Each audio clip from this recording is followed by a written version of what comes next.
Hey guys, welcome back to the channel. Today, I'm going to talk about my payday routine and what me and my family do when money comes into our checking account and how we budget, save, and invest for our family's future. So let's dive into it. Today, we're going to be walking through how I would budget a $5,000 monthly income for our family. So to get started with that, I'm going to talk about the 5 types of accounts that we typically use. If you see me looking down here, it's because I've got a handful of notes. I want to make sure that I don't mislead any of you. So the first type of account that you're going to need is a traditional 401k. Now, if your employer has one of these, you're going to want to make sure that you are taking advantage of it. There's a lot of tax advantages to that. We will get more into that in a little bit. The next account that you're going to need is a checking account. You should be treating the checking account as your hub of your financial life. It's where all of your money comes in, and it's where all of your money goes out. This is for transfers, for paying credit cards, for moving money into savings. Anything and everything should be going in and out of this account. But one thing that me and my wife do specifically is we almost never pay anything out of the checking account directly unless we absolutely have to. Now, there's some bills and things that we just can't avoid, things like paying rent and utilities. Those have to come out of our checking account, and we don't have an option on that. But anything else we actually put on a credit card. I'd probably say 90% of our purchases are on a credit card. I hope that Dave Ramsey does not hear me because he might smite me if he heard that. There's a few reasons why, and I will get into that. Now, there are 2 primary reasons why we use our credit card to pay almost 90% of our bills. And the first reason is for fraud protection. And the thing is, fraud is everywhere, and it's only going to continue to become a bigger and bigger issue as more of our lives become digitized. Now, someone once told me this, and it has totally clicked in my brain, and I hope that it will do the same for you. And it is, fraud on your checking account is money that people are spending that is yours. Whereas fraud on a credit card is spending money that is the bank's. Now, when you think about that, what incentive does the bank have to protect your checking account? Not a ton. However, if there's charges on a credit card, that's their money. They have a much larger incentive to make sure they're protecting themselves rather than protecting you. The second reason that we use a credit card for everything is rewards and points. And now most credit cards offer at least 1% cash back on everything. Some even offer 2 or 3% or additional travel rewards and things like that. However, if you do $2,000 or $3,000 in spending every month to pay all of your necessities, you're going to earn $200, $300, $400, $500, $600 worth in rewards every single year simply by just charging your life's necessities and then paying them off at the end of the month.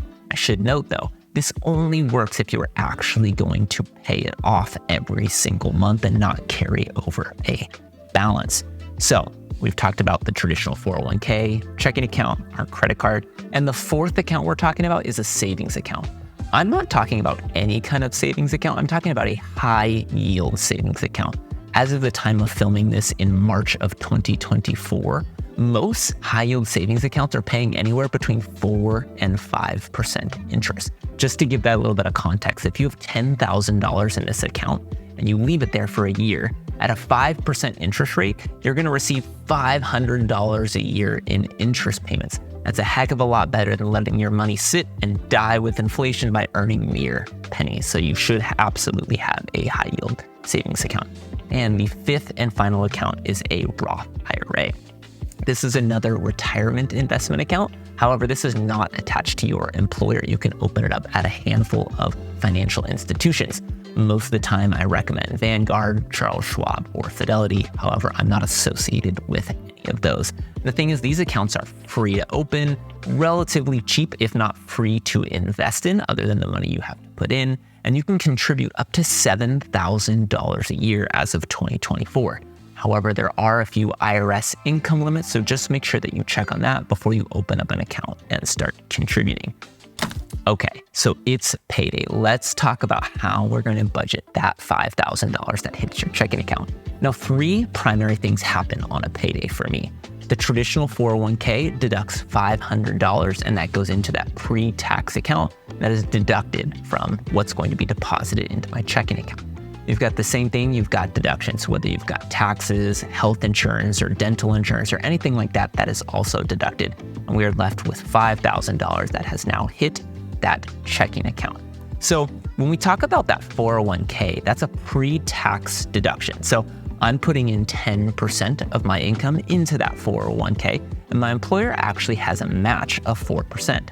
So when you do the math on that, I'm contributing $500. My employer is actually contributing another $200, which brings that total to $700 a month.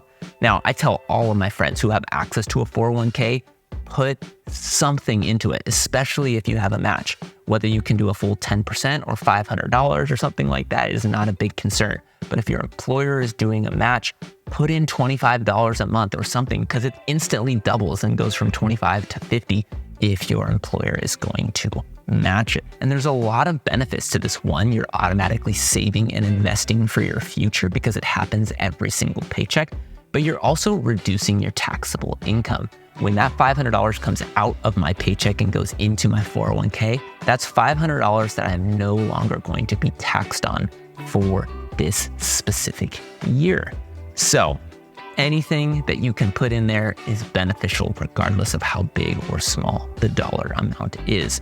So let's talk about that $700. If I'm contributing $500 and my employer is contributing $200, what does that actually look like when invested over time? If I go ahead and punch in the details here, if I'm age 30, I'm going to retire at 60. I'm starting with $0 and I'm going to contribute $700 a month at an 8% return. You can see that 30 years later, I will have only contributed $252,000, but the account will be worth more than $1 million. And the hope is that my income is going to continue to rise year over year and I can contribute more to that account. All right, so in this particular example, we are budgeting $5,000 that just landed in the checking account. So the first thing that me and my wife do is we tithe on that. We give 10% to our local church because we feel that that is one of the most important things we can be doing. If you're not a part of a church, I would highly recommend that you have some line item in your budget for giving and donating to others.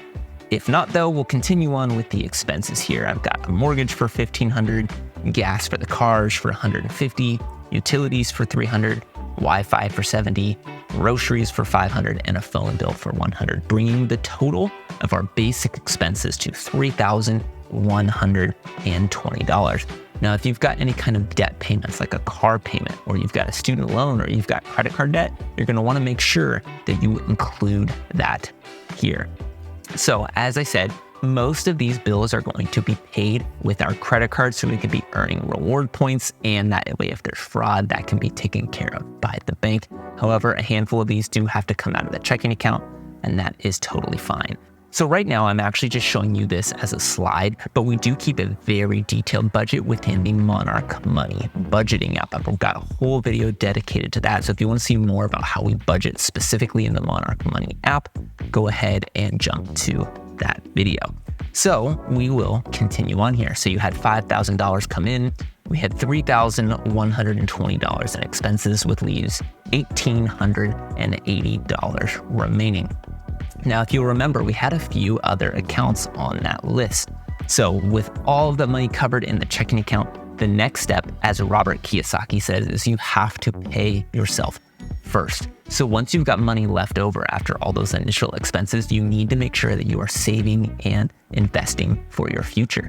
What that means is putting money into your savings account, preferably a high yield savings account, into your Roth IRA, and as a bonus, if you've got one, a brokerage account. That wasn't listed at the top, but that is another account you could have if you have additional income to be investing. So in this particular case, I like to put $250 automatically into savings, $250 into a Roth IRA, and I'll leave a little bit of room there to where we could put money into the brokerage account if we've got extra left over.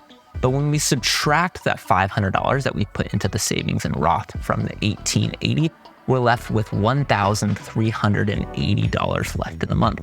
So that's the process that me and my wife would follow when money hits our checking account, and we divvy it up between all of our accounts to make sure that we are budgeting, saving, and investing for the future. If you've got a different process that works really well for you, I'd love to hear in the comments what you're doing differently or what you've taken away from this video. So Thanks for tuning in, and I will see you in the next one.